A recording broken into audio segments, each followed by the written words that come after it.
हमारे बीच उपस्थित जनपद के बेसिक शिक्षा के मुखिया परम आदरणीय जिला बेसिक शिक्षा अधिकारी महोदय, समय बहुत कम है फिर भी हमारे बीच उपस्थित हमारे ब्लॉक के डाइट मेंटोर आदरणीय रमेश जी, प्राथमिक शिक्षक संघ के जिला अध्यक्ष जो हमारे ही ब्लॉक में कार्यरत भी हैं और ये हमारे लिए खुशनसीबी है। और सबसे अच्छी बात ये है कि सर ये हमेशा विद्यालय पे मिलते हैं, मैं जब भी अचानक विद्यालय पे हमेशा मिलते हैं। ऐसे जिला प्राथमिक शिक्षा संघ के अध्यक्ष जी और मुझे इनके साथ भी जो जिला प्राथमिक शिक्षा संघ के मंत्री जी हैं उनके साथ भी कार्य करने का अनुभव मिला है। आपके भी विद्यालय में गया हूँ, आप भी विद्यालय में नियमित रूप से उपस्थित रहते हैं। ये आप दोनों लोग एक मॉडल प्रस्तुत करते हैं इस जनपद के लिए। अन्य समस्त मंत्री जी और ये उपस्थित सबसे बड़ी बात हमारे आज शिक्षक दिवस के अवसर पर हमारे कुछ उपस्थित सभी अध्यापकगण, प्यारी बिटिया, उनकी मम्मी, समस्त पत्रकार। बहुत समय नहीं लूंगा, सर को भी जाना है और आप लोग को भी बहुत देर हो चुकी है। हम लोग तो खैर बहुत देर से ही आए, आप लोग काफी पहले से बैठे हुए हैं। तो मैं सर बोलने में बहुत समय नहीं लूंगा, आपकी अनुमति हो तो 2 लाइन सुना दूं शिक्षकों को। हाँ जरूर जरूर।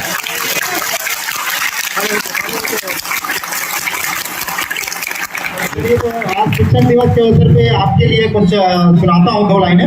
निवेदन सिर्फ इतना है कि सुर लय ताल पे मत जाइएगा, उसका मुझे ABCD भी नहीं पता है, भावनाओं को समझने की कोशिश करिएगा। कि गुरुवर तेरे चरणों की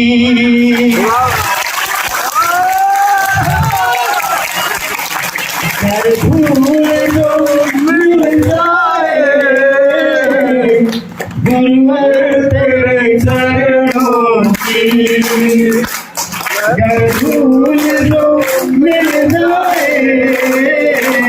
सच कहता हूँ मेरी तकदीर बदल जाए गुरुवर तेरे चरणों की। और मैं सच में कह रहा हूँ कि जब मैं ये सुना रहा हूँ तो मेरे सामने मेरे गुरु बिल्कुल आपके रूप में दिखाई दे रहे हैं। मैं अपने बचपने को यदि याद करूं तो निश्चित रूप से सिर्फ मेरे माता पिता और मेरे गुरुजन, अगर ये 2 लोगों ने मुझे सही रास्ता नहीं दिखाया होता तो शायद आज यहाँ ना मिलके हो सकता है किसी फुटपाथ पे मेरी जिंदगी बीत रही होती, किसी का कोई भरोसा नहीं रहता। तो गुरुजनों का महत्व इतना होता है जीवन में, और आप सब भी बच्चों की जिंदगी संवारने का काम कर रहे हैं, ये बहुत ही बड़ी जिम्मेदारी है। मैं तो हमेशा अक्सर आपसे बोलता हूँ कि जिन बच्चों को आपको पढ़ाना है उनके माता पिता जागरूक नहीं है, इसलिए आपकी जिम्मेदारी और बढ़ जाती है। जब कुछ अध्यापक मुझसे आके ये शिकायत बताते हैं, साहब बच्चे को भेजते ही नहीं उनके माता पिता, हम लोग क्या करें, हमारी मजबूरी है, बच्चों की उपस्थिति कम रहती है। तो मैं अक्सर यही कहता हूँ कि आपको काफी खुशनसीबी है, आपको ऐसी जिम्मेदारी सरकार ने दी कि आपको ऐसे बच्चों को पढ़ाना है जहाँ के माता पिता जागरूक नहीं है। मान्यता प्राप्त विद्यालयों में चले जाए तो वहाँ पे खुद भेजते हैं अपने बच्चों को विद्यालय पढ़ाने के लिए, उन अध्यापकों का काम थोड़ा कम हो जाता है, उन्हें इस बात का टेंशन नहीं होता कि हमें 100% उपस्थिति सुनिश्चित करानी है। तो इसलिए आपकी जिम्मेदारी ज्यादा बन जाती है और बच्चों के लिए चूंकि काम करना है, इसलिए चाहे जितनी बड़ी जिम्मेदारी मिल जाए, मुझे पता है कि आप सब निश्चित रूप से अच्छे से निभाना चाहते हैं उसको। आगे मुझे विश्वास है कि इन लाइनों के साथ अपने बचपने में जाएंगे और अपने गुरुजन को याद करेंगे कि ये मन बड़ा चंचल है, कैसे गुणगान करूं मैं।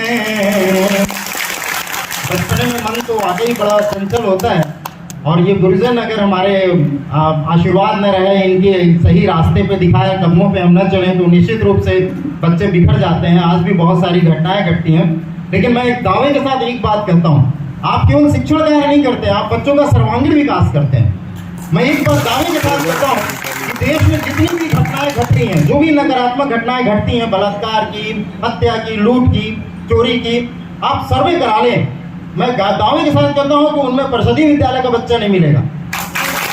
ऐसे काम करने वाले बच्चे परिषदीय विद्यालय को हो ही नहीं सकते, ऐसे संस्कार आप देते हैं उन्हें वहां पे।